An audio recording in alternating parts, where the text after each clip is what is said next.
Welcome back to all of our loyal and faithful listeners, all 30 of you or whatever we have. This is our three old friends. The music never ends. I'm David. I'm my friends Mike and Jose. You're probably getting used to it. If not, if this is your first time, then welcome aboard. Uh, we're up to playlist number 62. We've been doing this for a couple of years now, and every year we have a lot of artists that end up passing away. So back in 2023, we started doing a in memoriam at that time of the artists that passed away. We did it again in 2024.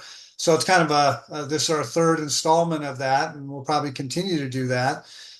We definitely can't hit every artist that passed away, but we kind of pick our top 15, or each of us have five, and we kind of go from there. So overall, what were your thoughts about putting this in memoriam 2025 together? Well, like you said, Dave, it's a bittersweet, right?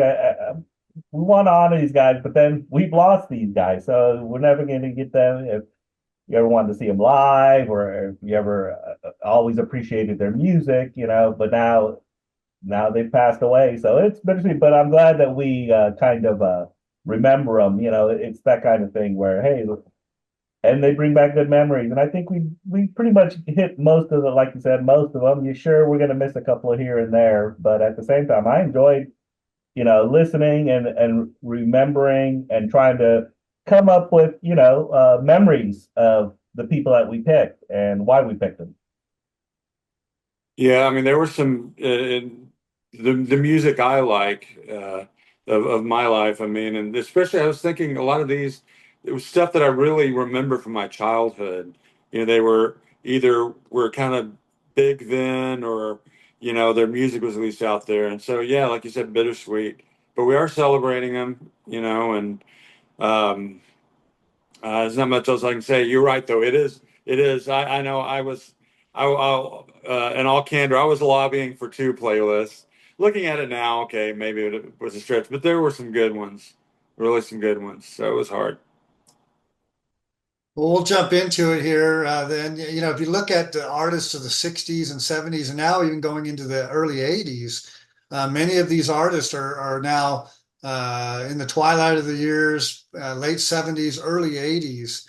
And that's where you see a lot of them starting to decline and then unfortunately pass away. Many of them, though, some of these artists perform all the way until they die, practically.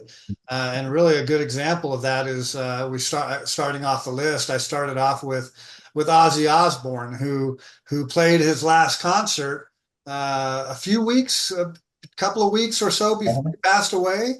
Right. This was kind of a shock at that point. But again, he's performing all the way to the end. He's had to sit in a chair and had to sit on his throne and do that, but he was still performing. And I thought about his whole catalog and his legacy, with the Black Sabbath days and then his solo stuff. And for me, I caught the tail end of the some of the Black Sabbath stuff, but then really the influential time for me was in the late high school years when Ozzy Osbourne was just exploding and becoming a phenomenon with his solo career.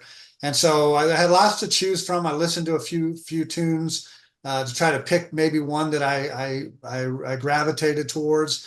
And I picked a song called "I Don't Know" off of Blizzard of Oz. I can't say whether I had that album. I can't remember if I did it back in the day, but it's one of those songs. There's a lot of them that are in the same vein but I wanted to pick something with, and I hope I get this right. Was Randy Rhoads still the Yeah, guitarist? there's two albums. Yeah, Yeah. those two albums. So I wanted to make sure I get his thing in there too. He passed away tragically at an early age, but so I wanted to make sure I picked a song that showcased him as well.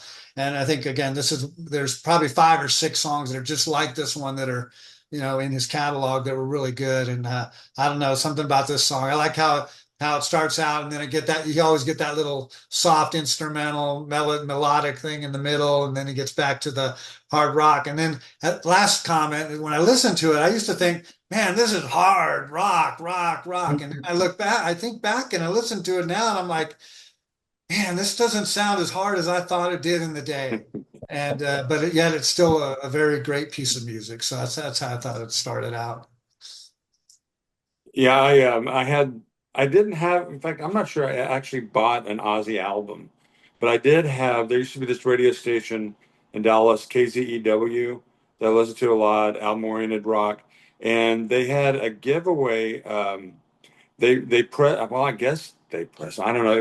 They were 45s. It was kind of a sampler, and one side was Crazy Train, and then something else, and then there were a couple others. I think there's some guy named Garland Jeffries. I should know who these people are, but anyway, I still have that 45. Wow. And I at that point, I mean, I was still maybe in middle school, and I didn't really know much about Sabbath at that point. But I thought that song was kind of, it's like, that's interesting. Who is this guy? It's like Crazy Train. But then when I'm in high school, like the guys I hung out with, they were like so into Ozzy. And I remember our high school had a smoking lounge back then outside. You go out and smoke. That Uh, ended, but I'd go out and hang. I didn't smoke, but I go out and hang with them. And I remember when Randy Rhoads died, everybody was just like really down and kind of didn't want to talk. And but this song, I remember, I don't think it got much like regular airplay, but it was on like the album oriented station it was on, and I think I liked it probably better than Crazy Train, honestly. mm, And for the reason you kind of alluded to, that it does have that da da da da da driving thing at the beginning, but then he has the little bridge or whatever, the kind of more sensitive part, but he's back into it at the end. So yeah, and of course we've talked about this before. I like a lot of Sabbath too. So well, obviously, the first real rock and roll album I bought was Black Sabbath. We sold our souls to rock and roll, so I was instantly probably Ozzy was probably one of my first original rock and roll heroes. Especially when you listen. So I love Sabbath, and then of course when they came back and you get into Ronnie James Dio, you're thinking, oh, what's Ozzy gonna do? And then he comes out with these two masterpiece albums. Really, they were. I mean, they were just. I mean, it's funny that you don't pick Crazy Ten, which is probably good because man, that song is just played relentlessly everywhere. It's a part of our culture. You hear that sporting events all the time, everywhere. So yeah, Ozzy was just such a mainstay in my life, and of course, he made. He went on, after that, after those two albums, he continued. Then, of course, he gets his whole persona with this reality show, and and goes off, but continues to make pretty decent albums. Now, granted, I wasn't picking up anything probably after Bark at the Moon or anything like that, but uh, you would hear albums, you hear songs on occasion, you realize he still had it, and he sold a lot of albums, and he was pretty popular. So and to the song, yes, it wasn't one of the premier songs off those, but it was one of the fan favorites. If you listen to those, sure, you listen to Mr. Crowley or songs like that, a Crazy Train, of course, but this was one of those songs that's one of the true gems on those albums. So I'm glad you picked it. Do I ever forgive Ozzy for peeing on the Alamo? No, I do not. None. Even San Antonio forgave. Over the Mountain was the other one that I was really close to Yeah, playing. It was kind of the same kind of one where it's maybe not his hit song, but this one and then that one were the two that I really liked. yeah. Those two albums they really are masterpieces. I mean, you can't go really wrong on any of those songs. So, and I got to see him perform, so that was always good. I saw him at the Texas Jam one year, and so it was it.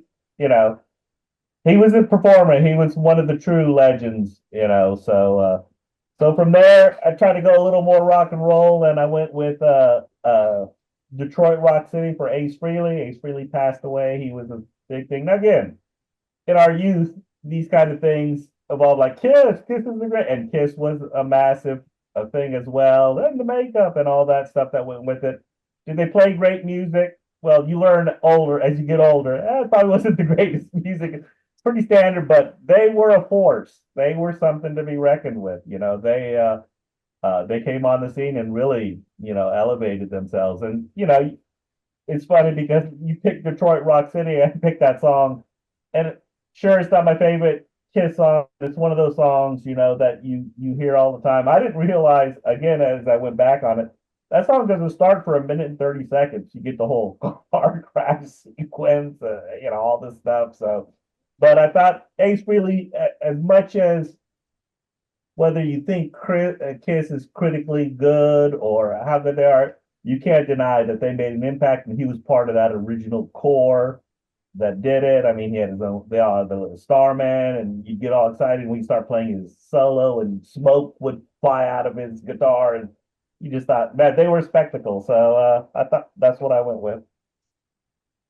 Well, I Yeah. thought, Oh, go ahead. I'm sorry. is it my turn? Yeah, it Yeah. is your Yeah. turn. My bad. I thought it was a good follow up, with the rock kind of thing as I started that off, and like you said, I think it was probably one of my concert regrets. I know you invited me or asked me if I wanted to go to Kiss, and I don't know if it was just Yeah, I don't know why I you. concert fatigue or whatever it was at the time, but I said no, and then now I look back and it's like, oh nope, never saw him, but that was my one chance where I probably could have. Again, I wasn't majorly into their music or buying their albums and that kind of stuff, but like you said, they were a spectacle, they were a show, they knew who they were, they knew what they did, and they appealed to a mass audience, and their shows were great. They were entertainers. On this one, I didn't know. I mean, I knew this song, Detroit Rock City. It's one of their classics. But I looked up, and I guess so. So a lot of their stuff was written by Paul Stanley or by Gene Simmons, right? Gene, That's correct. okay. Um, but on this one, so he didn't really get any credit on this one. It's just so we're listening to the guitar, we're listening to his thing for that. But again, his imprints are on almost every Kiss song because of the the lead guitar aspect of it. So, but yeah, I like the song. It was kind of cool to hear it again after so many years. I don't think I've heard it in many decades. Yeah. Okay. So we've had just one other Kiss song, right? Beth, wasn't Beth on one That's of our right. playlists? And I probably said this, and I've made no secret that I wasn't really a Kiss fan when I was a kid, and I don't think it was so much the band. My little brother loved them. He had the solo albums and all that stuff, And I did have the 8 track of Love Gun, which I like that song Love Gun at the time, But so yeah, and I think it was more because of the kids in the neighborhood I didn't really get along with, and they were way into them. I didn't see Kiss, some of them did, but I do remember, trying to get into it. And this song was one that got my attention, and so I'd like talk about it and stuff. And I'd be over at one of the guys' house, and they're playing this record. And the song come on, I'm like, this is really a great song. It's really rocking. One of them, one of them's like, just shot me down. He's like, "Hey, the guy dies at the end," or something like that. I'm like, "Yeah, okay." I didn't know that. I didn't really listen to the lyrics, but yeah, that's what happens. All right. I don't think he ever makes it to the show.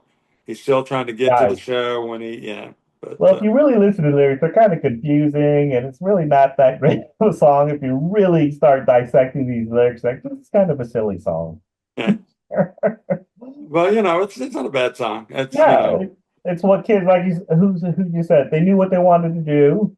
They were pioneers in this. They didn't need to have, intricate lyrics to succeed. They just need to put on a show and rock out. They did that.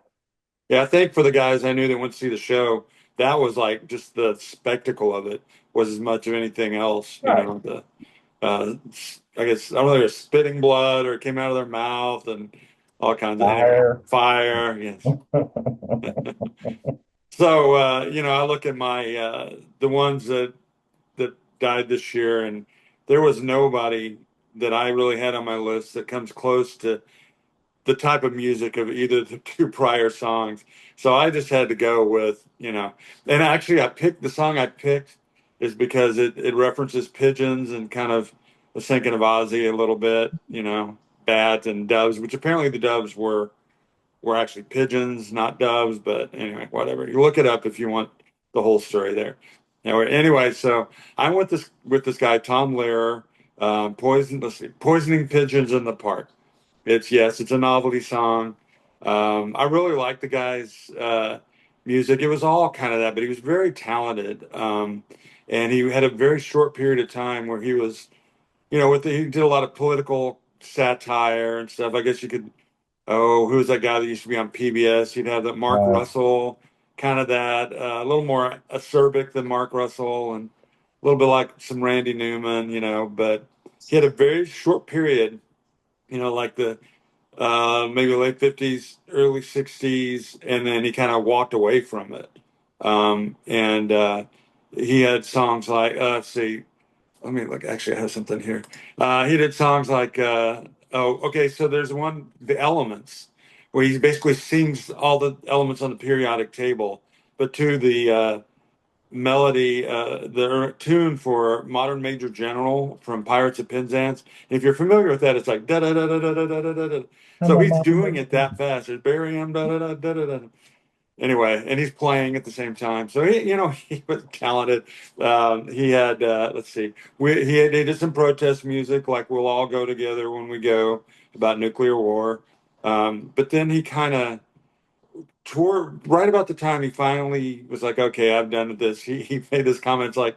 There's like, it's like I can't really do this political satire anymore. He said political satire became obsolete when Kissinger won the Nobel Peace Prize. So I thought that was kind of a little witty. But he went on. He did a little bit more. If anybody familiar with the Electric Company TV show, he did 11 different songs, like the Silent E song and LY and some other stuff. All the videos are out on YouTube.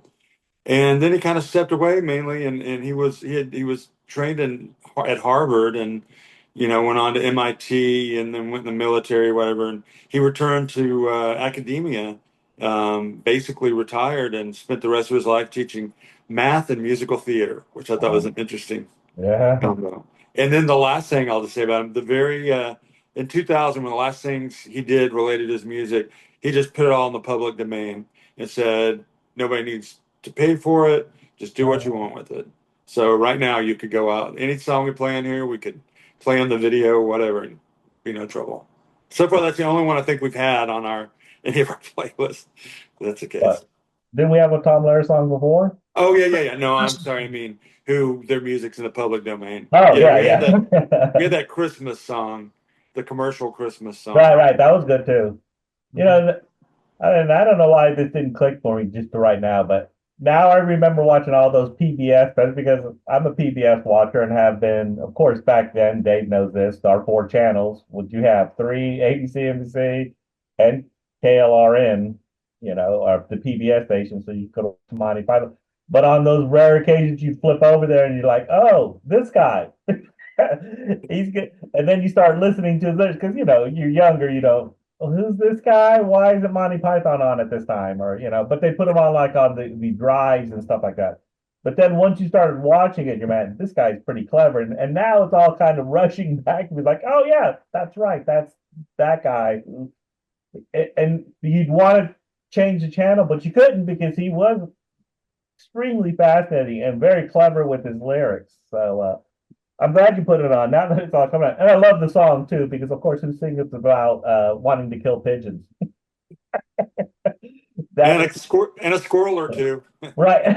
If you want to, you can join them, which I found just utterly hilarious. Yeah, it didn't blow with the first two, but it's just as rebel as the first two are. So I enjoyed it all. Well, if you didn't know who he was, it's hard to pick him out of a lineup. So here it is right here, Tom Lear.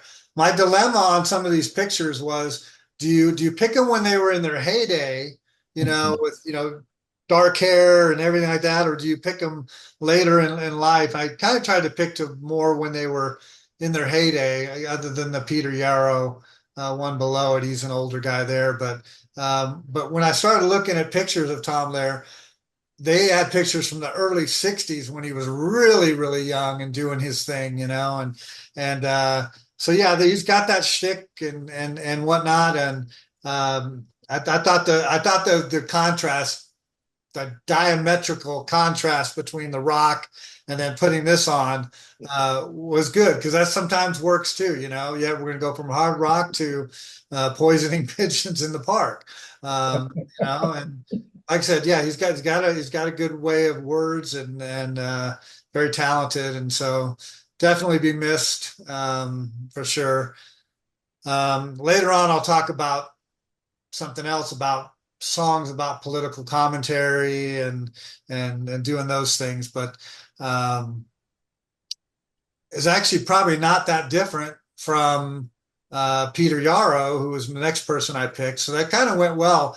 I mean, there's no good place to put Puff the Magic Dragon by Peter, Paul, and Mary on, unless unless Mike puts on Tom Lear and Poisoning Pigeons in the Bark. That's a perfect place for me to go, all right, here's where Puff the Magic Dragon fits, because it doesn't probably fit after Ozzy Osbourne or whatever, some other rock songs. So it was good that you put that on, because it gave me the opportunity to put on a Peter Yarrow song. And um, there's other songs that he did and that I probably could have picked from.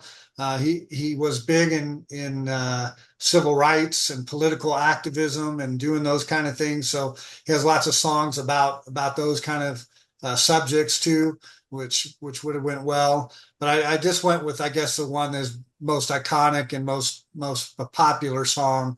I've heard it a million times. I like it. I love to sing to it. Um, and it was penned by him and some other person. He co-wrote it, so he doesn't take all the credit for it, but he co-wrote the song. And again, it's always been one of my favorite Peter, Paul, and Mary songs. So anyway, good placement on the playlist for it.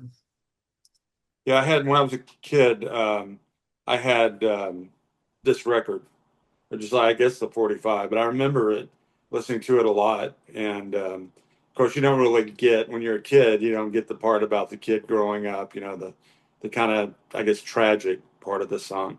But but yeah, I know the other thing I remember, I don't know when this was and who was spewing this nonsense, but at some point there was this kind of conspiracy that it was about smoking pot. Oh, that's always been around. That's what Always it been. all, especially when it came out. That's It's like all popular. I've listened to it. It's like, okay, he talks about green scales falling off, puff and dragon. I mean, what the heck? Just dumb. Anyway, no offense to anybody out there who still believes that. No, he categorically denied it, but yeah, no. Oh, yeah, just have we had any solo Ozzy Osbourne before this? I don't think so. All right. Well, I was just noticing one, two, three. All every besides Ozzy, we've had two of each of the other songs. 'Cause we had uh, Peter, Paul, and Mary doing that baseball song, which I really like. Didn't we have him do And Soccer also Bill? El Salvador El too. Salvador. Yeah. Oh, okay. Yeah. Yeah. 62 list. I'm going to start forgetting something. 60 years old, 62 list. Anyway, go ahead, Jose. Oh yeah, that Puff the Magic Dragon is probably one of the first songs I learned to sing. When you're in choir, I think I was in choir in the fourth grade at Montgomery, and this is one of those songs that was easy to sing, so they teach you to sing it. And of course, no one was ever going, these kids are singing about smoking pot. And I was just a fun-loving song that you learn to sing, and it was fun to sing. And I was, yeah, Puff to that, you're just all into it. So it was definitely one of the first songs I learned to sing, and one of the first songs that you learn as a kid. And like you said, you weren't thinking about anything else other than this is just a fun loving song. So I'm glad you put on. Yeah, they made it. Peter, Paul, and Mary, of course, big writing.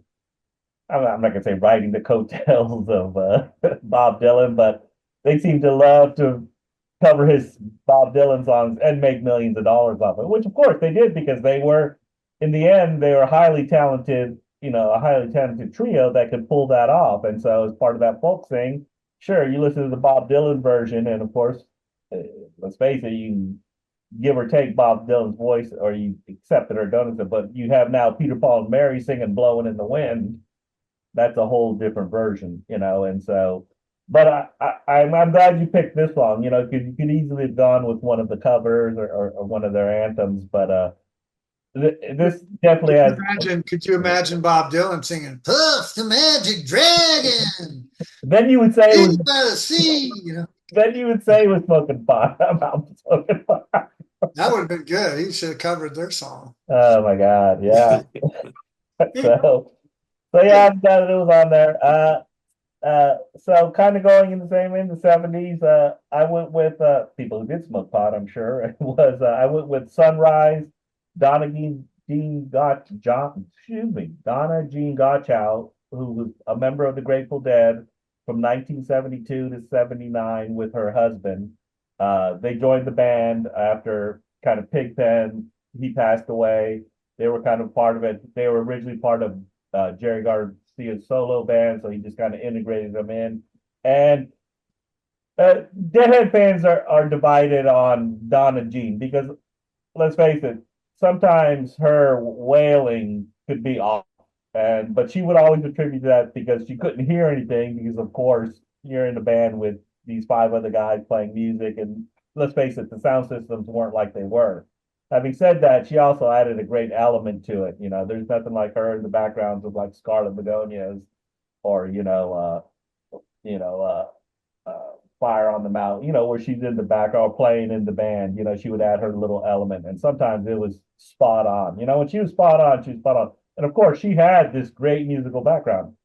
Suspicious Mind, she sang on. I think, what's Percy Sledge song, When a Man Loves It? She sang on backup. She was part of the Muscle Shoals. She was a musician. So, of course, joining the Grateful Dead, I'm sure, was just eye opening for her for sure. And so she didn't do many songs. I think she had three originals. She had Sunrise, this one, which I think is one of her better ones. They had a song called French, which is or France, which is probably one of the worst Grateful Dead songs ever made. And then she would sing occasional songs like "You Ain't Woman Enough for Me." I always thought about picking that song, but you'd have to find a live version, and I just didn't want to go through that. But I thought "Sunrise" is a beautiful song to kind of encapsulate how she really sang in a studio setting. Because I think they played "Sunrise" live maybe twice, maybe three times. It's just wasn't conducive to her voice, and the sound that emanated from the Grateful Dead just sometimes didn't jive well. So anyway, she's sorely missed. She'll always be a member of the Grateful Dead.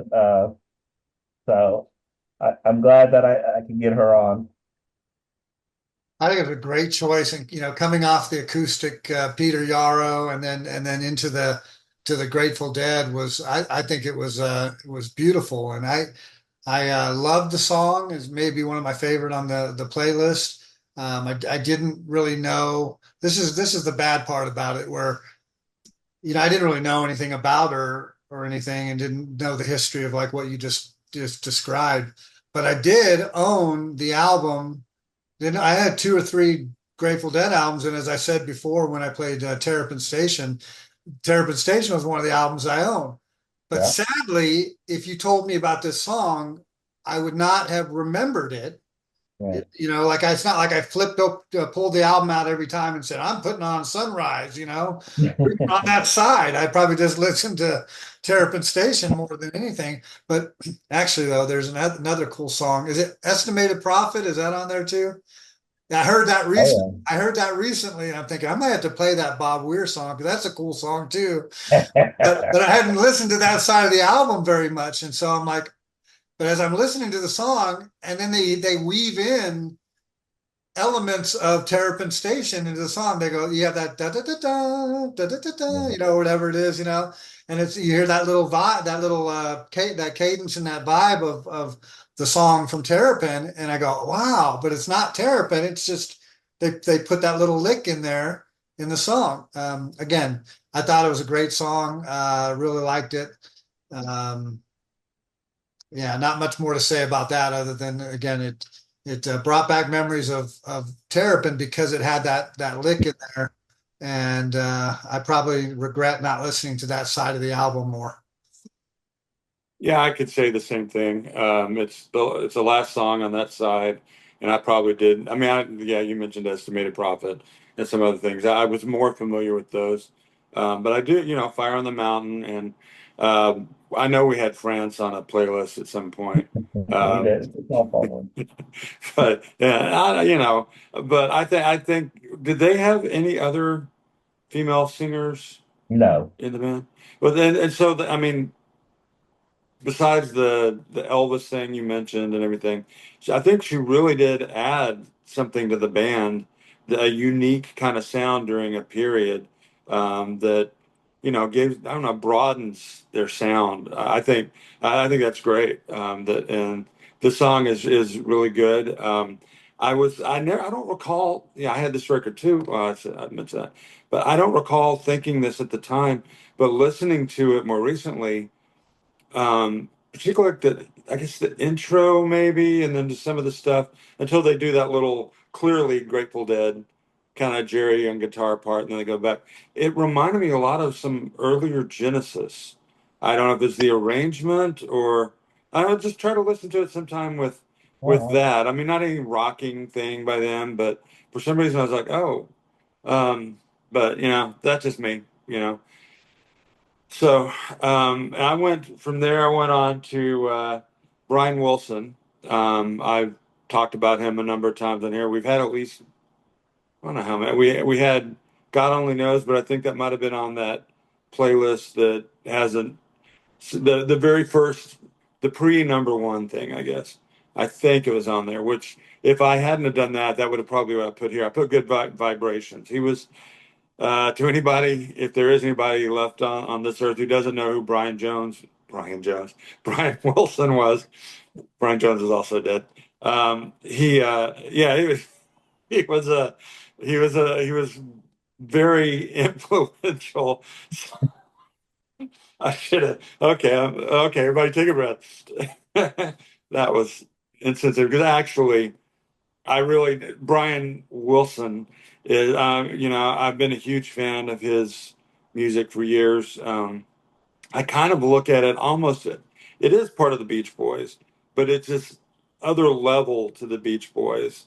I mean, he wrote a lot of the songs that and a lot of it, admitted it's been played way too much, including Good Vibrations. It's been played a whole lot. But he was just really talented as a producer, as an arranger, even vocalist. He had this falsetto voice. He and his two brothers, and then Mike Love, Al Jardine, and I'm probably forgetting somebody else, were the band. But he got to a point he started having mental issues, some things. Wasn't just drug abuse, but he already had some things there. But he really kind of went off on a thing. But right before he did that, he hit this creative peak, and right before that happened, he decided he didn't want to go on the road anymore. He wasn't comfortable. I don't know if he got stage fright or whatever. He's like, "You guys go on the road. I'll write the songs and we'll make the music in the studio." And he still did periodically tour with them. But yeah. So Good Vibrations was recorded around the same time as Pet Sounds, which is often people who are fans of his held up as like a masterpiece. Paul McCartney said it was a big influence, I think, on Revolver and then on into Sergeant Pepper's. And then Brian Wilson, kind of reciprocated with some of his stuff. But Good Vibrations is a good example of just like I mean, people talk about overproducing music, and I guess you could accuse him in a way of doing that because he would just put everything into it and he would rework it and rework it and rework it. And this song does. It has like all these different instruments. We've talked about Jim Gordon before. He was on this song. And it wasn't just the Beach Boys. He brought in the Wrecking Crew, orchestral groups, had all kinds of instruments from jingle bells to the thing. It sounds like a theremin if you know what a theremin is. That real high pitched thing, which is you wave your hand and it changes the pitch. This is a kind of a thing like that, but I could go on and on. Just the other thing I'd say if you ever are interested, go to YouTube and it's not the video of them actually doing it, but the audio. of him working through making some of these songs and all the different things he tried. He's just directing all these different pieces. Okay, try this. No, that doesn't work. Try this. And there was one recording, I may have mentioned this. I think it was when they were recording Pet Sounds itself. At one point, there's a little snippet that was added on. He's like asking somebody, "Can we get a horse in here?" Like he wanted to get a horse into the studio to whatever. And the guy, whoever is asking, is like, "Excuse me." And so then, yes, people, there's these images of him, in his bed for years and years, which is mainly true. And he was abused by a psychiatrist, kind of quack guy who kept him full of drugs and ripped him off and stuff. But then people intervened, and he kind of had a chance to come back and do some. I got to see him play Pet Sound solo with my son not very many years ago. And if you have the last thing, there's a movie about kind of the before his breakdown and then after, called Love and Mercy. I highly recommend it. It's kind of strange to see John Cusack playing him, but if you suspend belief a little bit or disbelief, it works. Yeah, that it is amazing that this group that plays such great music and such fun-loving music, and yet behind the scenes, man, that was just it was crazy. I mean, his brother, had his Dennis Wilson, all these tragedies with the Beach Boys, and of course the story about his dad and how they pushed him to the limits, and what they wanted to do and what he wanted to do. But let's face it, in the end, and I think most people agree that he was kind of really the genius behind the Beach Boys. As much as the other guys obviously contributed, but let's face it, Pet Sounds is one of the top 5 albums probably of all time, just on influence alone. And so it's tough. I regretted not going when he started his comeback thing. Like Mike, you went to go see him because, of course, he didn't tour for a lot of years. Everyone actually probably wrote him off. Like this guy's never bouncing back from anything. Because like you said, he was really, in a bad way. But to put Good Vibrations on. Good Vibrations is part of my childhood. Beach Boys are part of our childhood. If you lived in the United States for any time from 65 to 75, the Beach Boys were there. And they continued. I saw the Beach Boys play, not obviously with Brian Wilson, but I saw the Beach Boys perform. And when you hear those songs, you just realize how genius that guy really is. People tend to slack off a little because it's all about surfing and stuff like that, but that's such a small part of what they really were and who he really was. So yeah, it's a great song. Good Vibrations never gets old. It's never you always love hearing that song, the theremin as well, something different. So yeah, loved it. Well, I think if you took the whole 15 artists on this playlist and tried to rack and stack them based on their place in music and their notoriety and their fame and whatever, I would probably say Brian Wilson is the most recognizable name, on that. Again, whether you were into the Beach Boys or not, you understood his greatness. I got to see a documentary, and for the life of me, I can't remember the name of it. But recently, I saw one, and it was probably just filmed a couple of years ago when he was still on the, still dealing with all of his mental illnesses and other things that he was dealing with, and so it kind of gave you a peek into his life later in life and what he had to struggle with through his life and everything. So I had it on my short list of artists that I thought, well, if it falls to me, I'll pick a Brian Wilson song, and probably Good Vibrations is as good as any. I did try to listen to some of his newer stuff over the last 5 years or something, and I'll tell you, it was good. It was really good, but I couldn't pull. I would, if it was my turn, I had to pick one. There wasn't a current song that I thought, oh yeah, this one I gotta play it because he has such a catalog of great works, like you mentioned with Pet Sounds and with other things back to the Beach Boys days. So, Good Vibrations, I think, is a great choice because it showcases everything that he was about. With putting things together musically and being on the cutting edge at that time. If there was a new technology, he was all about.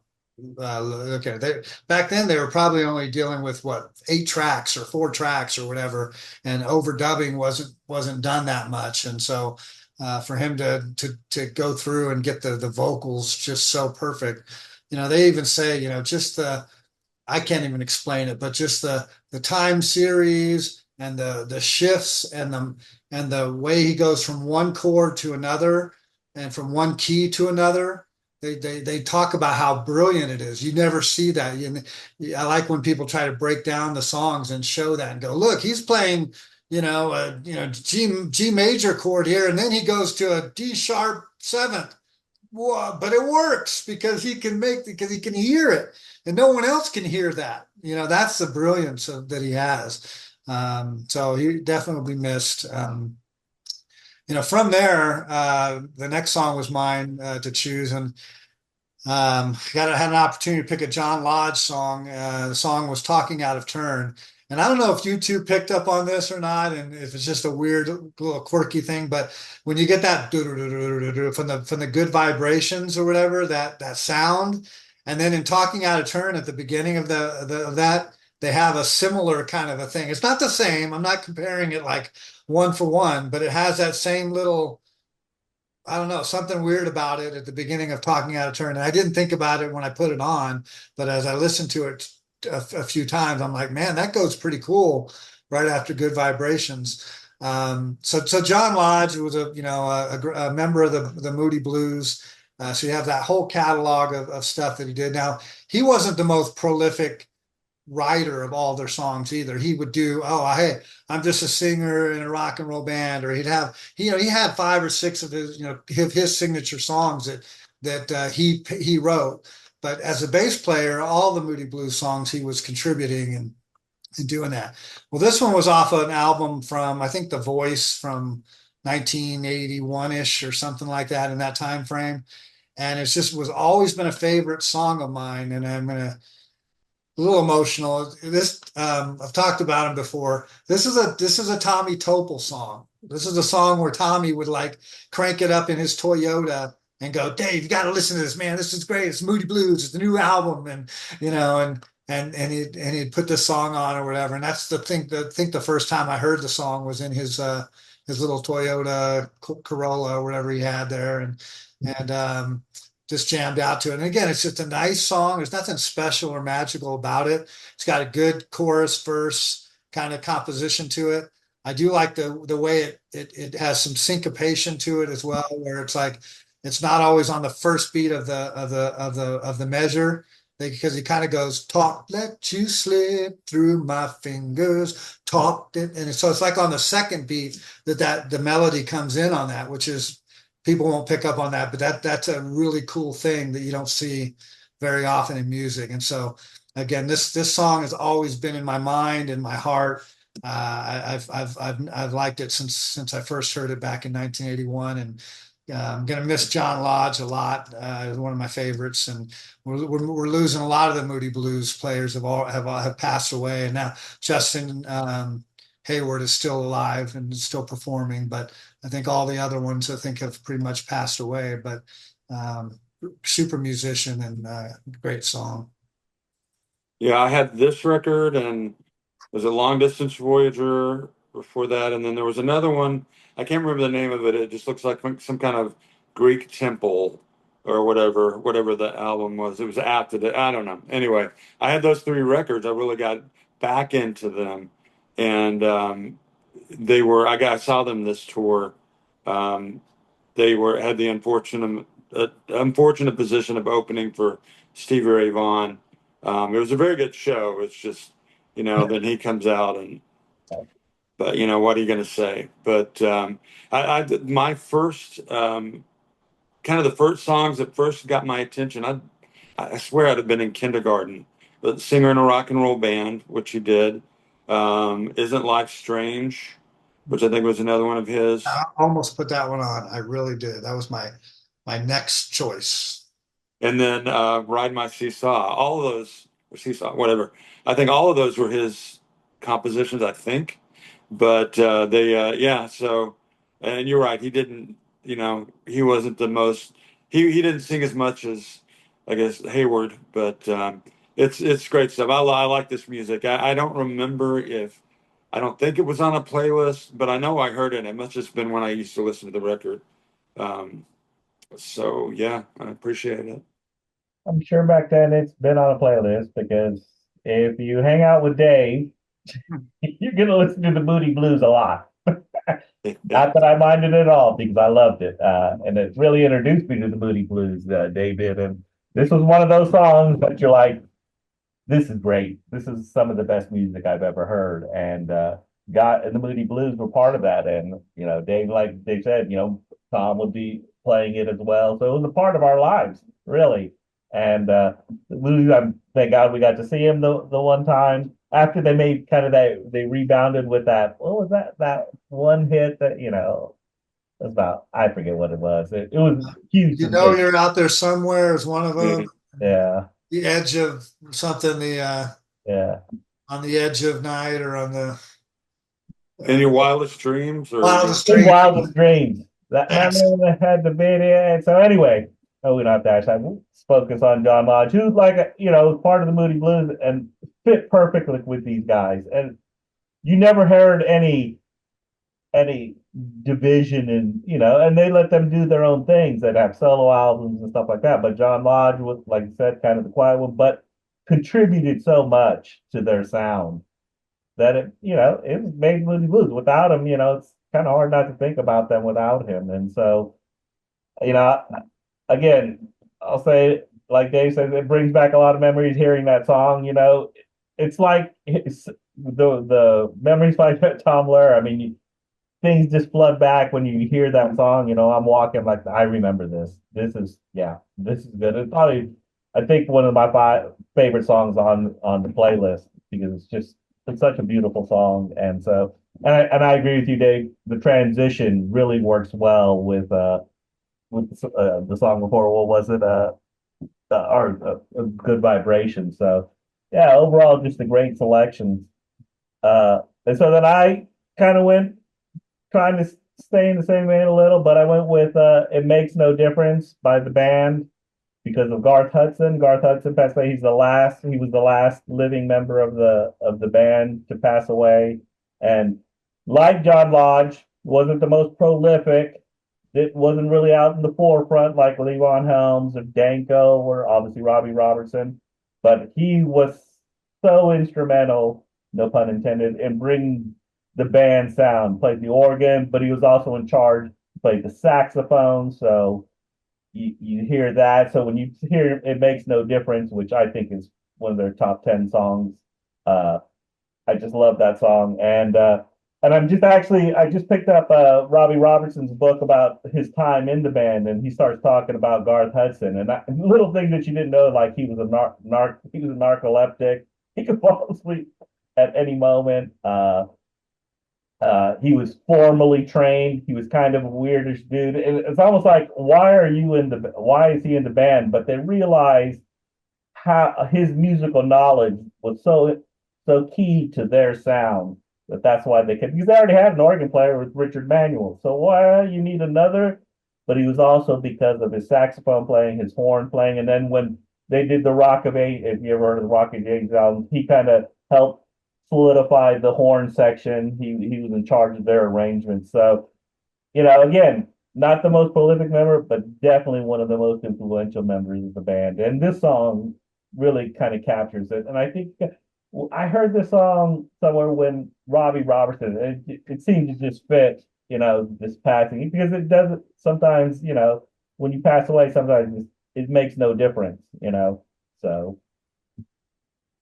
Well, I wasn't familiar with the song, but it's a great track. And we talked about all the things you said about the band. This is being the last living member of the original band, which is perfect for time for now to see the band go out on the road because that's generally what they do, right?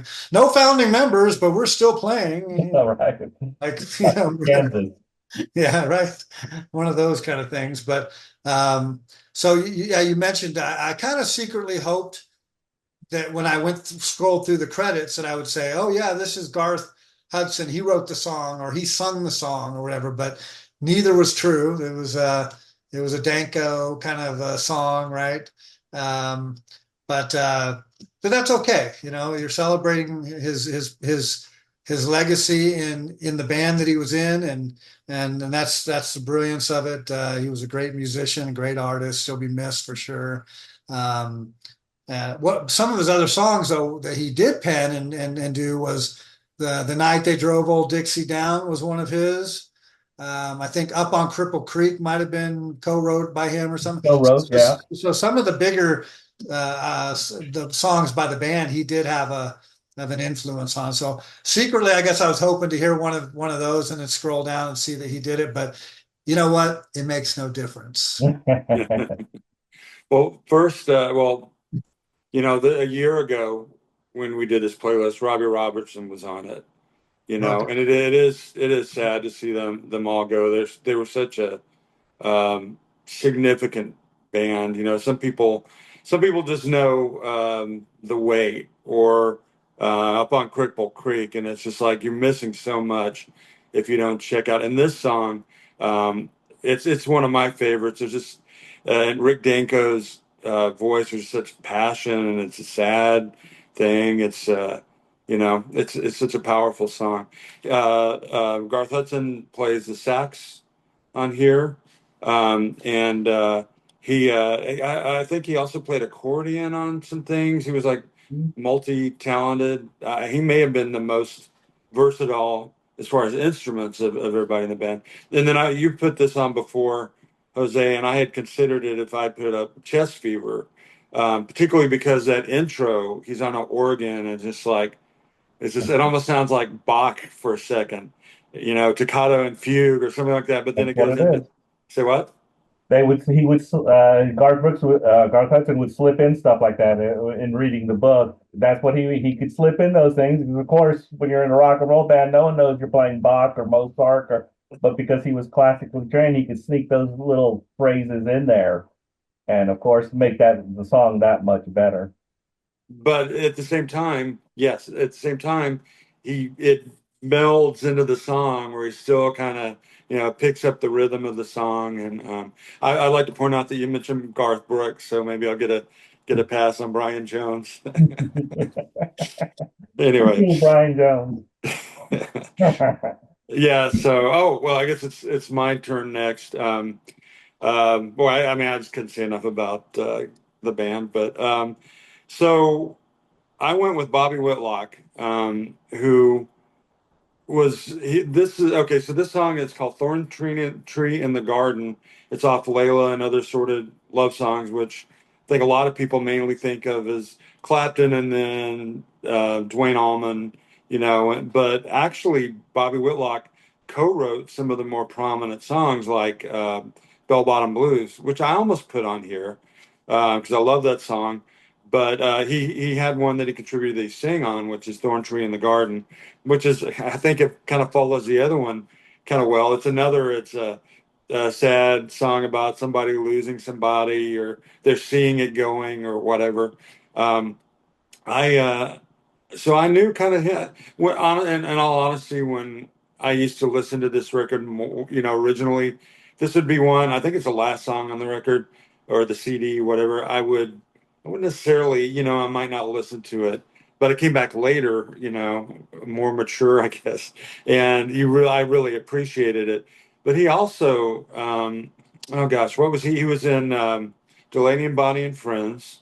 And then he played on All Things Must Pass with George Harrison, and he went on to do other stuff. He toward the end of his life, I don't think he actually passed away in Austin, but he lived much of the last few years of his life in Austin. And I don't know how that you'll have musicians on Facebook, and it's actually them, not somebody trying to be them, which you see all the time now. And so I made a friend request, and he friended me. He did that for a few years, and I guess he kind of got finally wisened up, and it was you could follow him or whatever. But he didn't unfriend me; he just ended that account. But I would like comment, on his stuff, and he was really into painting at the end of his life. You look up some of the, he was actually really good. So I comment. I was like, boy, I wish I could buy one of those. I didn't say this, but I wish I could buy one of those paintings. But it's like it would never be in my range. But yeah, so I just thought he was really important to get in there again with the songwriters who maybe mostly were behind the scenes, you know. Right. No, I think you see a pattern developing. John Lodge, Garth Hudson, Bobby Whitlock, guys that weren't the stars. Yeah, you probably couldn't pick them out, if you found them. But we're so key to making these songs great. Yes, is this song the best song on on that album? By far, no. Is it something? But I appreciate that you put it on there to showcase him. Sure, Bell Bottoms Blues is on there, but what do you listen to when you listen to Bell Bottom Blues? The guitar work, Dwayne Allman, the slide. I mean, Dwayne Allman's probably the greatest slide guitarist of all time. Eric Clapton. How could you not be overshadowed by those guys? So for us, just like Garth Hudson, I mean, Robbie Robertson, Lee Van Helm, Rick Danko, and then not so much, I guess, as in the Moody Blues because they were all kind of, but you didn't know, Justin Hayward was kind of at the forefront and some of the other guys. So yeah, I'm glad that we recognize these guys because, as you listen to music, as we listen to music, we really delve into it and you understand what it takes for all these to be successful. And it takes all of them being on the same page, unless you're obviously a solo album, but a solo artist. But these bands could only thrive without these guys' contributions. And I think it's a good thing to point out. Is this song the best song? Again, I thought you'd put Bell Bottom Blues on there for sure. But I'm glad you didn't. Sometimes I'm glad you don't put on the hit. Well, sometimes I'm actually glad that I don't know every track on the album because I was familiar with Thorn Tree in the Garden and I knew Layla, but I didn't have the album or whatever, so I probably couldn't have picked out any of those songs other than maybe Bell Bottom Blues and Layla. So just listening to this song on its own, which I kind of did, I thought it's beautiful. I mean, I was really surprised that okay, I don't know who Bobby Whitlock is. I couldn't pick him out of the lineup. I didn't know what he did, but just a beautiful, beautiful song. And I liked it a lot. I kept coming back to it on the playlist. Um, it's amazing though that how many people like that are out there like Bobby Whitlock's where we don't know about him, but if you ask anybody in the music industry that's anybody, right, they're always like, oh, Bobby Whitlock is, he's been doing this, whatever. And they tend to recognize their amongst their peers a lot of these, but they just don't get the notoriety and they don't get the commercial success that a lot of them do. They kind of do it quietly behind the scenes. But you think about them, they're in their 70s and early 80s, and they're still just they're Bobby Whitlock, man. They're Bobby Whitlock. How great is that? But I didn't know him. I didn't really know what he did or whatever. But like you said, he spent most of his later years maybe in Austin or in that scene or whatever. But how cool is that? He's just I use these words, but they're legends and they're unsung heroes in the musical arena. And so it's great that we can put out a song about them and listen to it. Maybe others can be exposed to them as well. And that's the thing I love too, is that we're every playlist we put together, I learn about the artists, I learn about their music, and again, this is one that I didn't know much about, other than I knew Derek and Dominoes, I knew I knew that, but I didn't know anything about Bobby Whitlock, and so I'm glad now that I've been introduced to him. From there, again, we're just picking songs and picking artists, and I'll just say this is just one of the not necessarily a one-hit wonder because she had several top songs in the 70s, but Roberta Flack had a song called "Killing Me Softly" with his song, and I just always loved it. I think it's from put out in like 1973, and just was always one of my favorite songs when it came on the radio. Um, I learned again, it's one of these learning things. I thought it was her song. Nope, nope, she covered it. Somebody named Lori Lieberman uh, originally sang it. Now, the good thing about Apple Music, Spotify, all these different streaming services that are out there, as soon as I found that out, I went, well, let me go listen to the original. Oh my gosh, the original is amazing. Oh. She's got just a almost a crackling kind of voice, like really the emotion of the song is in that original stripped down version of the song. Hmm. I started to listen to, I think, one other song of hers, but kind of a singer songwriter of the early 70s kind of thing. She wasn't Joni Mitchell. She wasn't, whatever because I never heard of her until now. But I'm sure she had her own career in her own right. But back to the Roberta Flack. She had a couple of hit songs in the 70s, but this is one where I've every time it came on the radio, I always loved it, and it brought back a lot of nostalgia just listening to it again for me. And here's how bad it is. Like, I know this is dumb, but you know how you have words, songs you think they're saying something else in the words always. This is one that always did the same thing. I always thought they were saying strumming my bass with his finger, but it's strumming my pain with his finger, not bass. But for some reason, the first few times I heard it, I always thought it was strumming my bass with his finger. No, it's pain. He's strumming his pain, which is again the beauty of the song is that she goes and watches this guy play, and he's hitting on all the right chords. It's like he's pulled from her diary and is singing her life in his music, and that to me resonates deep with me. That she wrote or whoever wrote the song, but she performed the song about a guy creating music and touching her soul and realizing it's everything I would have said or done in my music, which is a cool part of the lyrics of the song. But anyway, it's always been a favorite. I really laughed there when you talked about the misunderstanding words because I remember this song too, and I also that same line. Okay, No, it's not just I thought she was talking about like he was strumming her face, strumming my face. I swear that's what I thought. bass, pain. Whatever. No, I really did. I'm not making but I remember hearing, how like you can sometimes, I don't know if you guys do this, but you get an image of like a moment where you heard a song. You may not remember anything else about it, but like I was in the car in Oklahoma City with my mom driving somewhere and I heard this song.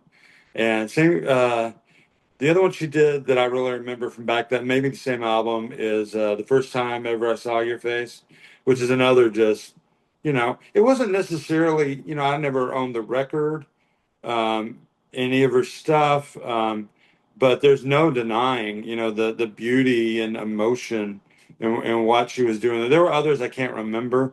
I can't not mention that the Fugees covered this, and it irritates me every time I hear that. I don't know Ah, they because they didn't put a get that. sitar in it. I don't know. Yeah, Anyway, they if made you like it, I'm $1 million. sorry. But Yeah, anyway, it's a wonderful song. She had a few, like you said, and it's a great loss. yeah. Now, it's funny because when we grew up, you would hear this song, you're like, oh, this is what my parents listen to. This is what they listen to. I don't listen to this stuff, even though you're like, man, what's going on there? That's really good song. So as you grow older, you really appreciate how great her voice is and how great this song is. Because again, as kids, especially in '73, what we do, you're in your car with your parents. Your parents are like, oh look, my parents didn't because they didn't listen to that, but if people you'd go with, because especially lived in San Antonio, we listened to KTSA. They'd be, AM radio. They'd be playing. This song was on there all the time, especially back then. So you're like, oh, that's what adults listen to, rockers. We don't listen to that kind of stuff.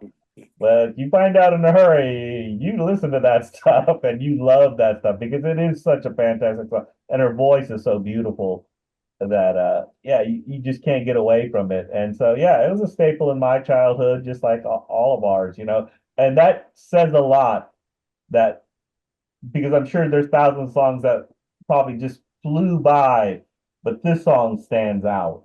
And there's obviously and there's a big reason for that. It's because of her voice and the way it sounds, and the lyrics too. As you get older, then you like even if you misinterpret them, that you're still gonna enjoy the song and still. And it's let's face it, you put this song on if you're having a romantic evening, you know, with somebody because it is. It's just such a beautiful song. So yeah, I loved it. You know, I'm glad you put it on.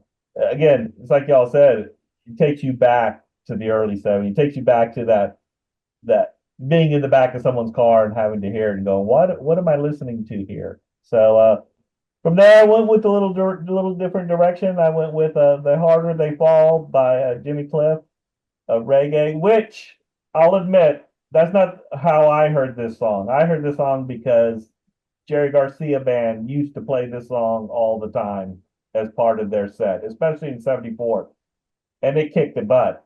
And so you always just thought, oh yeah, that's Jerry, that they're playing. And then you realize, oh, that comes from a whole different world. And then you listen to Jimmy Cliff, who obviously didn't have the same reputation per se as Bob Marley, but was still so highly influential that he kind of transcended, brought reggae to the forefront as much as Bob Marley did. So it's one of the reasons I put it on. I used to listen to it. Like I said, I've heard they still play "The Harder They Fall." The newest version of Jerry Garcia band, and it still rocks. It's just a great song, and it's kind of a little anthem. "The Harder They Fall." So I just thought it was a great song. I wanted to pay kind of tribute to him, just more on his influence. Do I know a lot about Jimmy Cliff? No, but I do know that how big of an influence he was.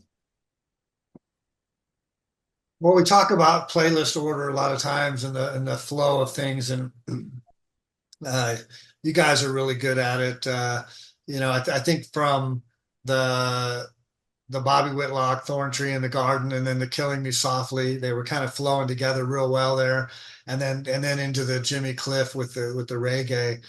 Just seemed to flow really good, and even the next song, don't spoil it or whatever, but the next song as well after that. Those four songs kind of flowed real well together, and they kind of go well. I wasn't familiar. Jimmy Cliff wasn't in my playlist. I know who he was. I knew, of it, but I had never really listened to much of his music. So when this splash of a little bit of a reggae and that soul comes out, I enjoyed the track a lot, and especially again placement of it coming out of the Roberta Flack song and into this one was really good. So good on you. Yeah, I went through a Jimmy Cliff period, but it was limited by one CD. I had his greatest hits, but it really, there's some choice songs on there like Many Rivers to Cross. You can get it if you really want. He even had a Vietnam protest song. But and people have covered his stuff. He also acted. He was in The Harder They Come was actually a movie that he was in and did the soundtrack for it. This is the only one song I know, and if I'm completely honest, I have not yet seen that movie. I probably should, having listened to his music for quite a while. He did another song with Elvis Costello, Mm. and they kind of see it's called 7 Day Weekend, and they kind of trade off lyrics. It's a real fun song. It's the theme song or one of the theme songs. I think it just runs through the credits of this movie. Oh my God, I'm gonna forget it. Club Paradise, which was not really a good movie. I mean, it wasn't terrible. Robin Williams, Peter O'Toole, Jimmy Cliff was in it, and others who I can't remember now, but. Yeah, I this was on my short list. Absolutely would have put it on if you hadn't of Jose. It may have been the next thing I put on, but I appreciate it because it opened up. I could do something in addition that I wanted. Because, like I said, there were so many this year in 2025. And so I went, again, these aren't necessarily in any order. It's just ones, that I wanted to get on there. I get, like you said, it does flow. I went with Sly and the Family Stone. Sly, or Sylvester Stone, died this last year, and I guess there are some parallels between him and Brian Wilson in that they had a period of peak success, and boy, they generated. Though this song is "Everybody Is a Star," which, other than Hot Fun in the Summertime, is probably one of my favorite songs they did. He sang on these songs. I don't know if every song, but most of their songs. Um, Stand. Thank You for Letting Me Be Myself, which I remember seeing they sang at Woodstock, and some other stuff. Anyway, just like meteoric up and then back down again because they all started doing just heavy drugs. Particularly, I haven't heard many of these guys when they talk about their drug issues, PCP coming in.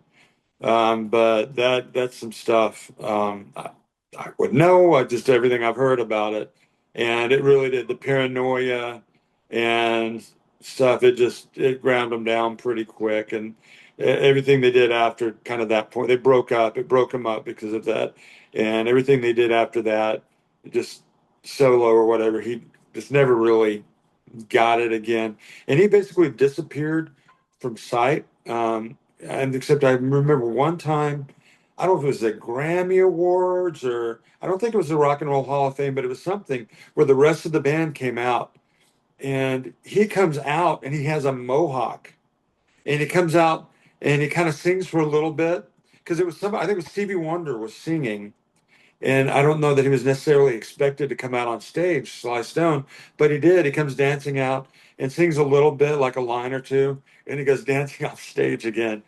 Poor guy. It's just a real tragedy.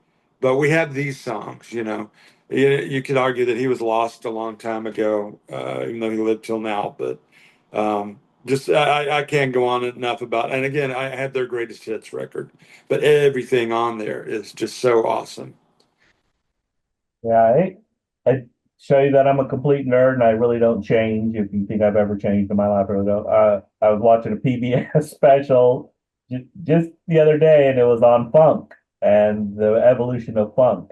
He's on the Mount Rushmore of the funk. He brought the funk, and not only did he do that, he was a pioneer in bringing different sounds to music. He brought the rock and roll with the R&B. He had a racially diverse group, which was unheard of back then.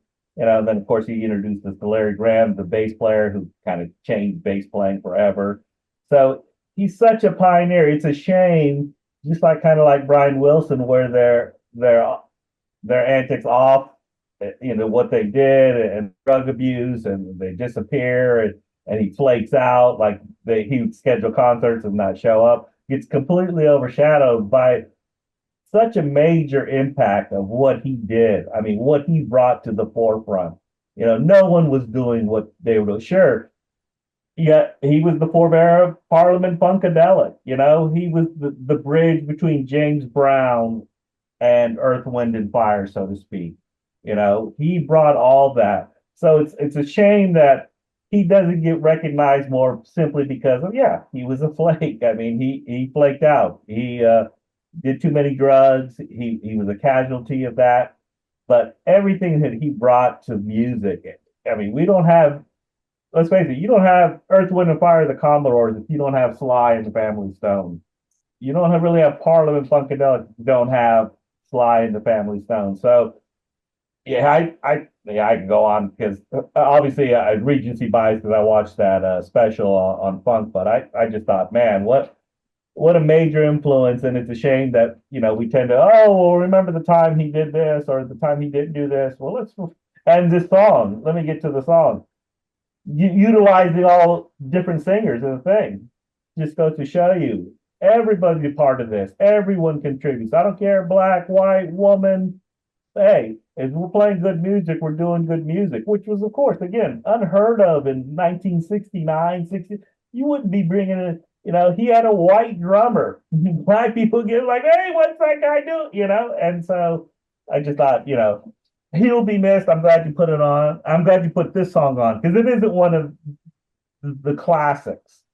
It's like you said, the one, Take Me Higher, those kind of things. But I like this song because it shows the diversity of the band. Man, after you two guys, I don't know. There's not much more I can say about Sly and the Family Stone. But the thing I was going to highlight was the fact that he had all the different voices and vocals on there was way cool. Wasn't familiar with this song, but I enjoyed it a lot. Yeah, he probably it was a very conflicted life. When I was looking at pictures and trying to figure out which one to do, I did see the one with the mohawk thing you talked about, but I instead chose the cool hat that he has because he was styling. Because he Uh, did dress, man. There were so many, again, all the things you mentioned about that, but his style was there as well, not on top of all the musicianship. So, great choice. I'm glad you recognized him for sure. Um, from there, I went down to my last selection, and I was kind of secretly hoping no one would pick him, but Rick Davies of Supertramp. Supertramp's one of my favorite bands. Um, so I had to try to figure out a song, which one of his songs he has. Bloody Well Right. He co-wrote the Logical song, but a lot of his songs were co-written with Roger Hodgson, and this one wasn't. This is one that he penned himself, the Goodbye Stranger, even though Roger Hodgson provides some vocal, the higher melody or the higher part of the vocal. But he was a brilliant piano player, and his style with Supertramp for a period of time there wasn't much better than them for that 3 or 4 year period. It's kind of sad to see. I think it was in 1983 or 84, somewhere in that range, where they ended up breaking up and leaving, and Roger Hodgson went on and did a solo stuff. But I don't think they were ever the same after that. I listened to it. I think I had Brother Where You're Bound, or one of the albums after Famous Last Words. And it was okay. It was good, but it wasn't great. I think they needed each other to be great. But Goodbye Strangers, again, an excellent song, and um, I like how the things go between the two, but then at the end you get that little it's kind of like a little dance track or whatever at the end. But anyway, he'll be missed, I'm sure. Um, Yeah, I both John Lodge and he, if you, I was pretty sure you'd put them on. If I didn't think that, I would have had to bump a couple others off because, I mean, they're just huge. When I think of music I listened to, growing up, particularly my teen and early adulthood, the those two bands and Supertramp, I really was. Yeah, I mean, you couldn't mistake Roger Hodgson's voice. I mean, it was very distinctive. But honestly, I think my more fa my favorite songs more of his songs are the ones I really like "Crime of the Century," um, "Bloody Well Right." Just tons of them that are not coming to mind right now. But I can sit here probably for a couple of minutes and list them off. And there's not much else to say. I did hate to see that same deal. I was like, would they were having trouble and they were breaking up. Well, he kept the band going without Roger Hodgson. I don't know if it was two. I know there were like two more albums, but I had Brother Where You Bound. I remember the video was like a caveman on top of a train or something, and it's like, oh, this is not the same. But it was him, and it was still. I did enjoy that. But you're right, that period of 3 or 4 albums, um, I guess culminating with Breakfast in America. There might have been something after that. And then their live, I don't know if you've ever heard Live in Paris, but that's just a really great live album too. So, I'm going to admit something that I really shouldn't admit, but I'm going to admit that I really did when it came out, Breakfast in America. I hated that album. I just didn't like it for whatever reason. Maybe because I thought I was a heavy metal, and I don't want to listen to that. when I like, okay, enough of that. So I never really seen, of course, until guess what? Dave's like, hey, have you heard this? Hey, have you heard Bloody Well? Oh, well, this is different. This is something that I can get into, and obviously it has something to do with me wanting. Oh, I'm into hey, I don't need to listen to it. And so again, when you really delved into it, thank you, Dave. That you get into that music, man, you're just like, yeah, I'm sold. This is it. So I'm not. Again, Dave, I think we were all going to defer to you for Super Tramp if you were going to pick it, unless it came down to the last pick and you hadn't picked it, which I knew wasn't going to happen. So, because again, I know how much you loved Supertramp. So, and you had the albums, you had them all. I listened to, like I said, when I first was breakfast, and it was so popular, and everyone was just going crazy over it. I was just like, no, this isn't for me. Until again, you start doing, you someone shows you the way, and like sometimes that had to happen with certain groups and with certain albums. Like, yeah, no, I don't like them. Oh, wait a minute, maybe you're not giving them the chance that you think you should, and this was one of them for me. And so, yeah, I love Bloody Well Right. I think it's one of my favorite songs. And then Goodbye Stranger is one. I almost played. I Bloody Well Right was my other choice, and Yeah. I love that piano introduction and how it goes into all that jazz piano. And I was that close, but then I settled on this one. Yeah. I'm not to blame you. And it's a great song. Bloody Well, Right, especially the live version is just, that's such a great song. So anyway, from there, I went with a little different. And this is more my Ohio biasness. I went with Rick Derringer. Now, Rick Derringer, I went with Don't Ever Say Goodbye. Probably no one's ever probably heard that song. It's never gone, but I figured kind of the theme with Goodbye Stranger, Don't Ever Say Goodbye. Sure, should I have gone with Hang On Sloopy? Of course, because he's part of the McCoys. That is the Ohio State fight song. So when I lived in Ohio, of course, here's the most popular story I used to hear. Oh, I caught the McCoys at the Auglaize County Fair because they hadn't hit it big yet. And so they were playing these songs, and then 2 weeks later, Hang On Sloopy became number one. And so that everyone treated this like, my God, I saw the McCoys before they were popular. And I heard that story from at least 10 different people. You're just thinking, what's going on here? Ohioans love their Rick Derringer for sure. And of course, obviously he made it bigger with Hoochie Coochie Man and stuff like that. And he's a great guitarist. There's just no doubt about it. And so I thought I'd just pay a little tribute to him. And of course, I didn't play Hang On Sloopy. That's just a little too much. But I thought this song, it's like well, anytime we always do these playlists, you try to find little gems in there. You try to find something a little different in there that might go with it. And that's why I kind of went with the song. Is this song the greatest in the world? It's kind of cheesy in a way. Uh, I'll admit that, but I kind of thought it kind of went with the playlist, so that's why I put it on. I liked it. Don't apologize.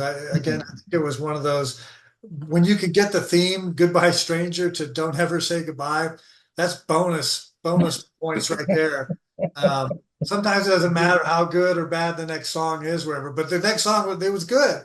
It's a mid-tempo kind of rocker, and it's as good as any other song, right? Whether it was a top 40 hit or not. It showcases Rick Derringer and pays homage to him. And again, I liked it. I thought and it went real well in the flow of the playlist. And so I was like, "Who's Rick Derringer?" And again, I know a couple of the songs, but not this one. But that's all right. It made the playlist, and it'll always be on the playlist. It'll always be on them. Oh, whoa, wait. Boop, boop, boop, boop, boop, boop. Alert, alert, alert, alert. Just so you know, this song, Don't Ever Say Goodbye, Yeah. is our 1000th song on our playlist. That's Drop the balloons, drop the confetti. It's number 1000. oh my God. Always be remembered as such. I forgot that. Yeah. Now we'll never forget this. Now it's always going to be remembered. Song number 1000. Wow. Well, and 1,000. Don't ever say goodbye. We're going to be Right? doing this as they wheel us into the our old I'm not folks okay. songs. I'm taking back my apology. Now I'm going to fully embrace. That's right. He wins the grand prize. Don't know what that is, but uh, Well, and so yeah, now after that high point, I don't really know much about Rick Derringer except for the one song, and then I didn't realize "Hang On, Sloopy." I'm not from Ohio, but I but I remember that song. Cool, yeah. And then, but yeah, what's the one? You know, even if you didn't necessarily know any beyond one or two songs, Rick Derringer, that name was like everybody knew that in rock and roll because he also worked with the Johnny Edgar Winter. I think he produced some of their more well-known stuff.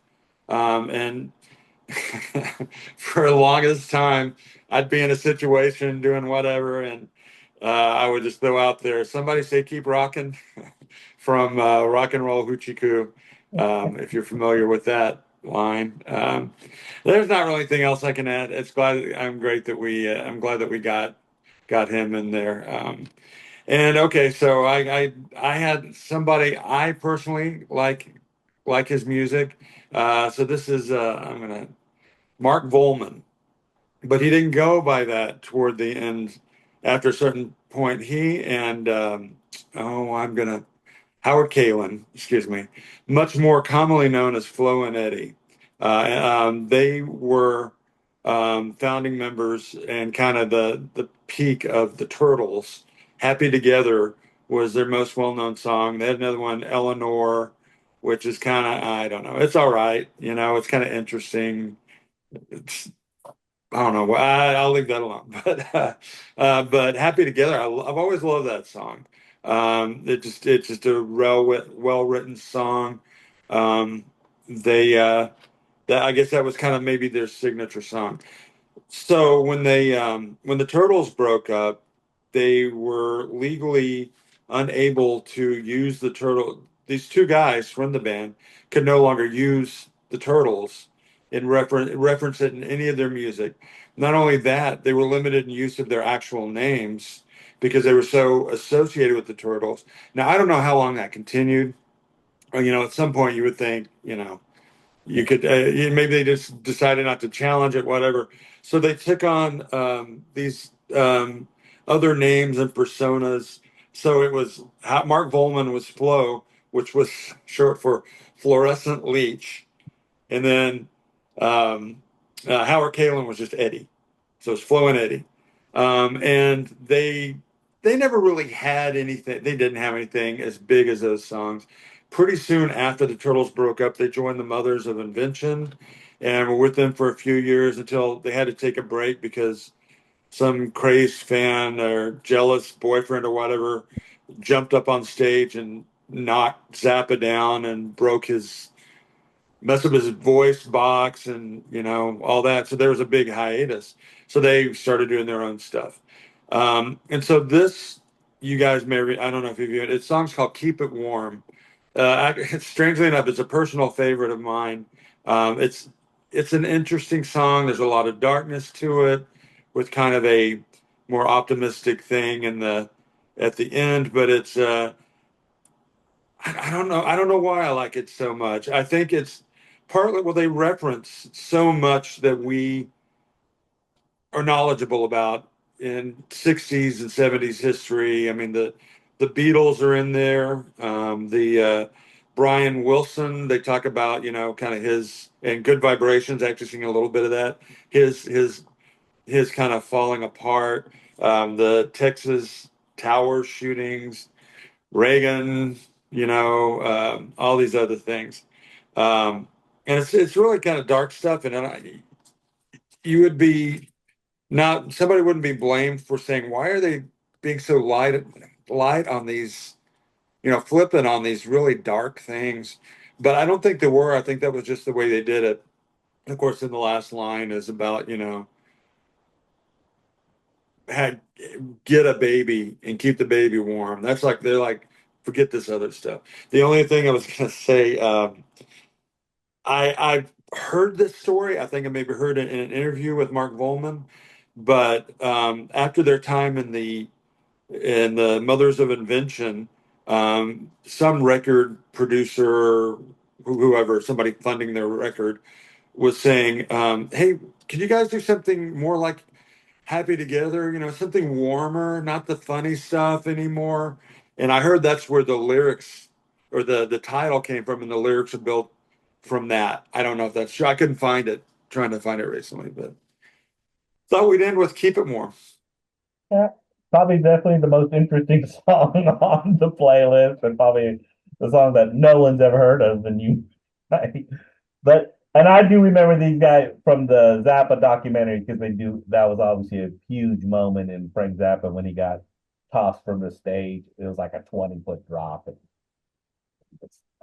he was out for a while. But I remember them mentioning that these guys were part of the band and for their contribution. And I've also heard that a lot of people were influenced by the Turtles, like the groups around that area, like the Little Rascals, the Turtles, those kind of things. But they were uh, influential to the people that came after them. So obviously they were pretty talented. I mean, I don't know very little about these guys.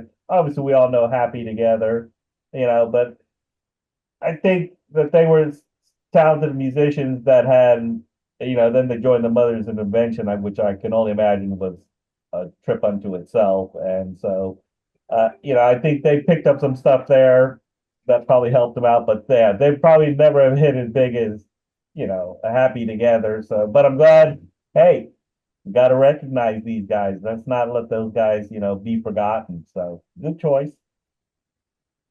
Yeah, I didn't know the story and the connection. It's just one of these things where we learn a lot, but yeah, I wouldn't have known that they split off from that. But yeah, love the Turtles and love that song. But what I like about this song is I know we skip one when you go from the Rick Davies to the Rick Derringer, and then to this song. But the piano in the Supertramp song is way cool, and then the piano at the beginning of this song is way cool too, and it connected me to the song before a little bit, and then the first time I heard it, I'm like, what is this? What are they talking about? So I had to go to the lyrics and look at it. But then as I started listening to it, it's not just the play on the lyrics. It's a cool song. And I think that's what they wanted to do. They wanted to try to say, oh, you guys are making all this pop music in that time frame. Look what I can do. And then the song could have fit in, like they said, it probably could have fit between, I think I read where they said it could have fit between Pablo Cruz song and some other 70s song or whatever at the time, because they were kind of mocking that as well with the melody and how it is. But I like the tune. I like the way it sticks in my head, and then the lyrics of it. The only thing I'll say is that we don't have a rule. We break all the rules, but two political commentary songs on one playlist. I don't know. Uh-oh. You got the Uh-oh. Tom Lear, and now you got the. We might have to set some boundaries on that, or do a whole playlist with that kind of thing, And I but thought you were gonna. I thought you were gonna criticize because we have "Good Vibrations" sung twice no, in there too. he did mention that and the Beatles. And at first, when he said when I didn't, I had to go and look at it because he said something about win one for the Gipper, and I didn't get the reference until I went, oh wait, Ronald Reagan played in the new Rocky film, and then That's right. so there's some subtleties there. I loved it. I loved how it was. I would probably listen to more of their music because they're talented. I love the musical part of it, and then to put all the lyrics that they did into that song, yeah, it was good. It was a good way to probably a good way to end it too. It's like putting the what is it the National Lampoon Animal Farm. It's best It's served not the same. and at the end of the playlist. No, one of It those. is not the same. Not the same. Okay, but It's anyway, Prison Farm. Prison Farm. That's what it was. That's what it We was. did There is nothing like George prison Orwell's time. Animal Farm another Right. time, I think. But anyway, it was good to end the playlist with it. I liked it. I laughed a few times, and it was a good thing. But again, I didn't know Mark Volman. I couldn't pick him out of a lineup, and but yeah, sad that he's gone. Were there other artists? Yeah, there were. In fact, in that same vein about not necessarily protest songs, but weird, quirky kind of songs. There was a guy, Tom Snyder, and I think we had him on our baseball Right. players. He passed away as well. I thought maybe that'd be another good artist to kind of put on. He was again Austin scene and not really in the limelight that much, but he wrote a lot of those songs, kind of like these ones, little satire and that kind of thing. But what are some other artists maybe that we missed? No, but yeah, no, I almost put on Tom Snyder because I had been given a couple of his bootleg CDs live once, and yeah, he was talented, but I just felt, it just didn't fit in anywhere really, and I don't know that many people know who Todd Snyder really was. So Was anyway, wasn't it some like he got killed, right, or something? Like it was a tragic ending or something to. oh, I thought he took his own life. Hold on. I thought that he got beat up or something, Oh, that's right. and then then through complications of that he passed Right, away. right. Oh no, it's just yeah, like you said, he had pneumonia following from a recent assault and ongoing health issues like spinal stenosis. So anyway, yeah, you're right. He did. Uh, yeah. Well, I heard he could be a tad hard to work with. Let's just put it that way. So Right. my Well, I had a few. Oh, did you have any others, Jose, that you no, go were? ahead. Well, I will try to not. I won't mention everybody, but I had a few. Uh, Marianne Faithful. She actually had as years go by, but the Stones gave it to her, and she had that first before. David Johansen, also known as what was he known as? New Buster Poindexter. They did that hot, hot, hot song, but he was a member of the New York Dolls. The drummer from where is it? With Blondie, Clem Burke, who, if you listen to "Call Me" or any of that drum really drove that music. I mean, she was the center to the point people called her Blondie, but it was yeah. Mick Ralphs, guitarist for Bad Company, and I almost put on a Bad Company song. um, there's many others that that I won't go on to. Chuck Mangione. I was almost expecting Dave to have a Chuck Mangione on there. Flaco Jimenez. I couldn't tell you a lot about his music, but I know who he played with, and I've heard, with the Texas Tornadoes and Los Super Seven, and then he had his own stuff. And Sonny Curtis, who was in the Crickets, like right at the end. I don't overlap much with the Buddy Holly period, but continued on. But he did the song. He wrote the song "I Fought the Law," which I was tempted to put him on just because I wanted to play the Clash version. But we'll just have to work that out. So okay, so there's others. The guy from the Yardbirds, the Jam. Oh, the guy Joey Moland, who was the last surviving member of. Oh my gosh! See, I have to look here. Badfinger, and Uh, he played the guitar part on No Matter What and things like that. That was a band that had a lot of tragedy connected to them. But the ones I really wanted to mention, and I got so close to putting one song on, I could have covered two. The song "Soul" was Soul Man, and it's a Sam and Dave song. So Sam Moore died, and they had so many songs that were covered, like "Hold On, I'm Coming." They did "I Thank You," which is the top covered. "Wrap It Up," which the fabulous Thunderbirds covered. Something's Wrong with My Baby. Anyway, I actually got to see him um, a few years later. Dave from Sam and Dave had already died, but when Katrina happened, they brought up a lot of people from Louisiana New Orleans here had to relocate, at least temporarily, to Texas, and they had a big outdoor free show, and people like him, Alan Toussaint, some of the Neville brothers, and others played at that. It was great. Anyway, on that same song, Soul Man, is this guitarist Steve Cropper, and if you know the song Soul Man, at one point I don't know if it's Sam or Dave because they trade off the lyrics, but yells out, "Play it, Steve!" And then Steve plays a little kind of guitar riff. But he was with the house band, the Stax house band, which became Booker T and the MGs, and they have, look, they have so many songs like Green Onions. He co-wrote Dock of the Bay, Knock on Wood, Midnight Hour, and then he was in the Blues Brothers band. And if you see the Blues Brothers movie, he was there. He was also on the Saturday Night Live band. So it was hard to not include them. If I didn't include any of those others I mentioned, I'm sorry for going on so long, guys. Thanks for humoring me. But those two, Steve Cropper and Sam Moore, I really thought deserved mention. Yeah.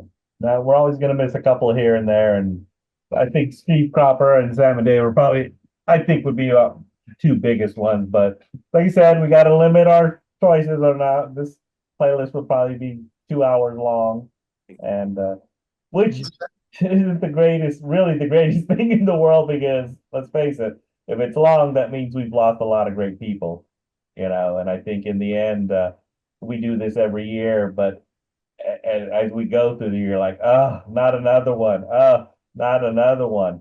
So it's interesting that yes, I'm glad that we paid tribute to him, but man, could we hold off just a little bit? And really, let's face it, like Dave said, everyone dies. So if everyone dies, it's inevitable. It's unfortunate and it hits us in all different ways. And so, but I'm glad that with our little, platform here that we are allowed to, you know, pay tribute.